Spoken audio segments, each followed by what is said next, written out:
There must be something in the water. I'm going to say this to all of the white people as a white person. We are the problem with this country. White people are starting to call out the history of oppression, hate, racism, and destructiveness within their own community. Nearly 80% of the people who produce, distribute, or possess child essay material are white men, and almost all of them are U.S. citizens. People around the world have been taught to hate and fear black people, who historically have been the victims in this country. We're a Christian nation made in the image of God, but we're just going to design it to benefit white people. And nothing changes without accountability, which is why white people calling out their own is so important right now. I was taught racism by my grandfather. I didn't realize I was being taught racism and to be a racist person until after he was gone. But I'm Jew. Welcome to the channel. Please like and share the video. Don't forget to sub. Now, let's get into it. Offender type is biological fathers, but by far it is being done by middle-aged Caucasian men. Tim Tebow actually deserves a lot of credit for going on air and calling out the white community for molestations, child rapes, and their just sexual predatory behavior. One. Many, over half of them, college graduates. Many of them are educated, good jobs. This isn't just who we're thinking about. Like, they're you know, technical savvy. And I think that it is time that we call them out. Like, that we can't stand by and stand back. Like, we have to stand up and say, not only are we not doing our job as men, it's actually the opposite. Instead of being defenders and protectors of our families, we're hurting and abusing. It's so interesting because he called it out directly, and we can see that in crime stats. When it comes to rapes, 11,500 rapes committed by white people, as opposed to 4,000 for black people, which would mean white people lead that category by 69%. What about aggravated assaults? 169,000 compared to 91,000. Again, 61% to 33%. Or burglaries, 81,000 to 34,000. Larceny, 393,000 to 178,000. But as you can expect, that conversation went nowhere. But I do feel like it opened doors for white people to look at their own communities and start challenging some of the things that they see and calling out racism, bigotry, and the history of violence for white people in the world, let alone predatory behavior. Tim Tebow is addressing his community about a crisis with white Americans. The stark difference is that black athletes may not be the best people to articulate the complexities of the need for reparational justice. I've always said, specifically when it came to racism, it's going to take white people to call out white people. And that may be the same for a lot of things that impact the black community. But black people also need to continue to use their voices to stand up for black people, to keep black history alive, and to call out racism, bigotry, and discrimination when we see it. We can't just rely on anybody else's voice. But after that, I really start seeing a wave of white people calling out the white community. They know they just like to play dumb to keep that old fake narrative going, but it's too late. The rest of them still think it's 1969 mentally. Silly them, the gig been up. You can say it's too late, but if you see the amount of racism in the next generations, Gen Z, Gen Alpha is probably too young, but maybe not. If you see what the federal government has done to black employees, replacing a lot of black executives, racism is still alive, well, and dangerous to the black community, especially with this racist, discriminatory administration in power. I'm going to say this to all of the white people as a white person.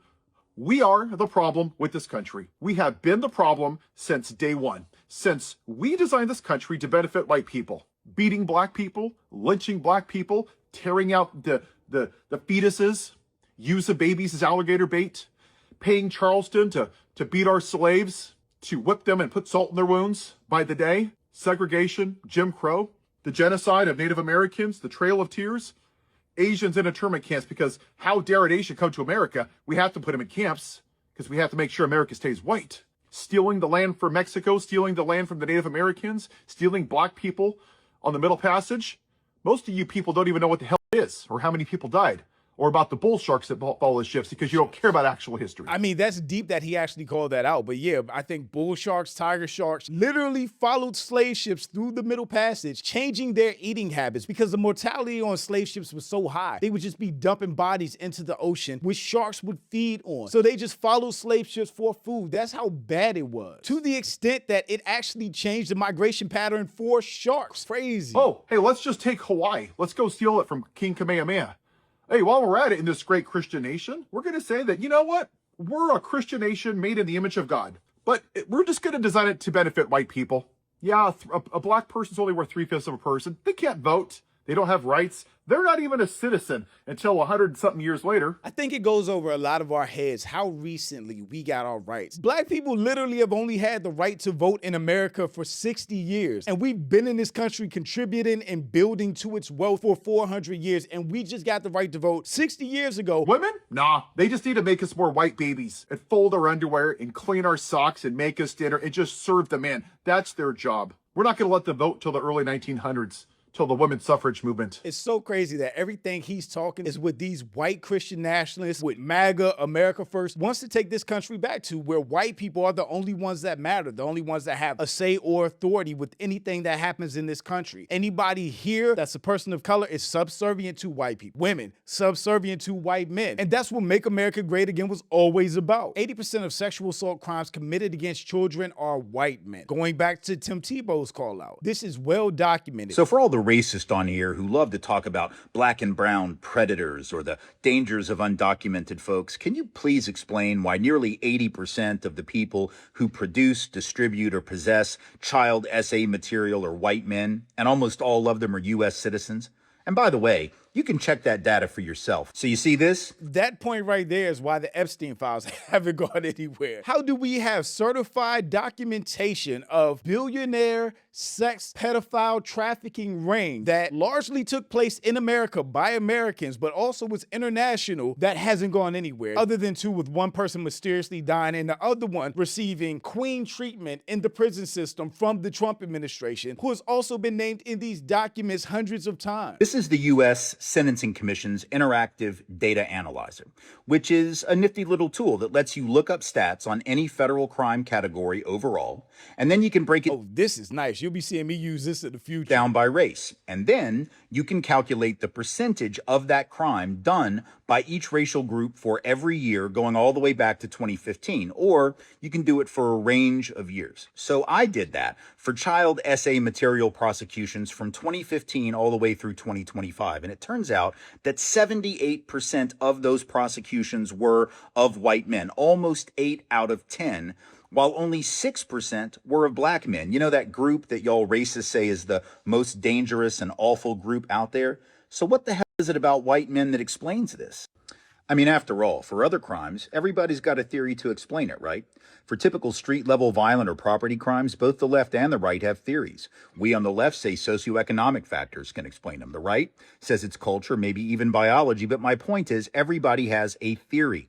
And yet, when it's white dudes that predominate disproportionately in some category of misdeeds like child SA material or child sexual exploitation, also about 71% of those are white folks, according to a DOJ report released in January of this year, or spree killing or mass school shooting, suddenly nobody has an analysis at all. Apparently, we just treat that like some inexplicable individual pathology, or we write it off. That is the point right there. Whenever a white person commits a crime or is convicted of a crime or does a mass shooting or there's a sex ring or something like that, it's not generalized as a white problem, a white crime, the white community doing something. The white community is so bad. It becomes an individual incident of an individual committing a crime, and it's not generalized as white people. However, whenever anyone black does something, it's a generalization of all black people. If one black person commits a crime, does a robbery, anything, it's black people are violent, black people are criminal. But white people do not get that same treatment. They don't get that same generalization. It's really interesting and intentional the way that society views crime and criminals based on their race. Pathology, or we write it off to mental illness or video games or some. We never blame it on white culture. We never blame it on whiteness. We never blame it on white DNA. We never ask what's wrong with the white family. We do that about the black family all the time. We say, where are the black dads? We never ask where the white dads are. What's wrong with white fathers? Well, apparently some of them, some of the white dads and some of the white uncles are online looking at the child SA material. That's the problem.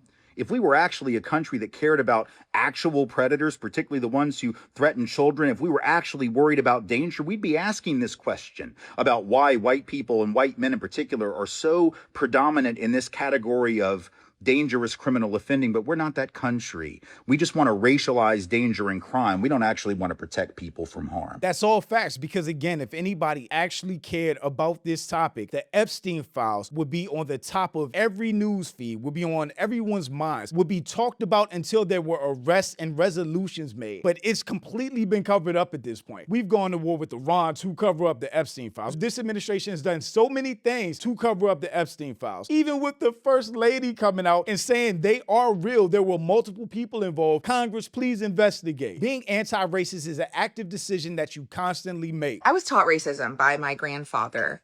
He is from a town in Alabama. And I didn't realize I was being taught racism and to be a racist person until after he was gone, until I sat down and reflected and did the responsible thing for a white person to do and educate myself, not rely on Black people to educate me.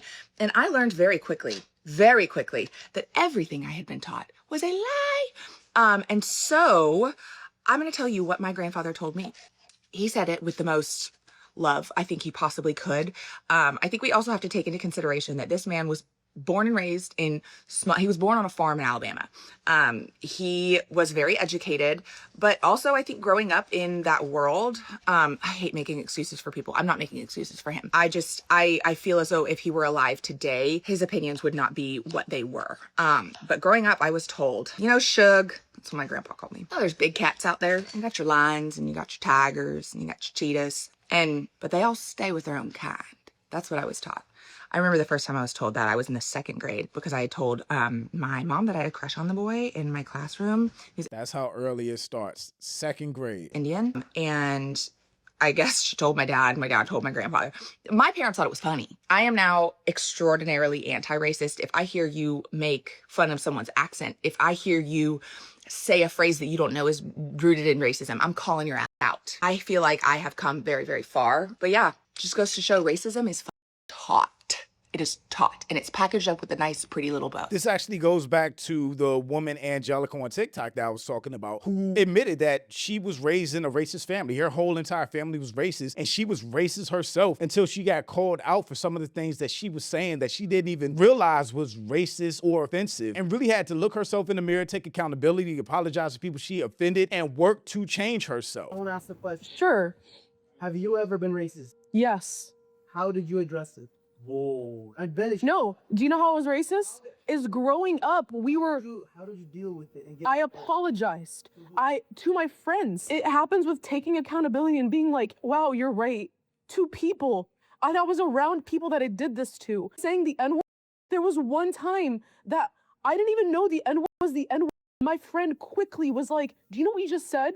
And I'm like, no. They sat me down and explained to me why this isn't just saying the F.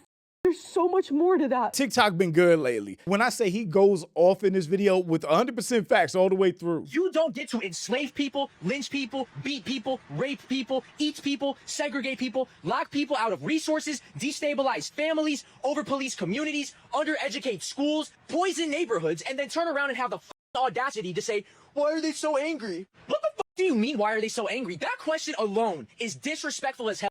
Because anger does not come out of nowhere. Intensity does not come out of nowhere. Pain does not come out of nowhere. It's so good to see people from their own communities calling out racism, discrimination, predatory behavior, and the propaganda of criminalizing Black people. We all need to be using our platforms to speak out and call out all of the BS that we see. But I say it all the time, racism is only going to be stopped when white people start calling out their own and forcing accountability on their communities. So again, it's really good to see that start to happen now. But shout out to my channel members. Thank you so much for supporting and thanks for watching. Y'all let me know what you think about all this in the comments. Also, make sure you check out the next video and don't forget to follow me on Instagram for behind the scenes and life stuff. And I'll catch you next time. Peace.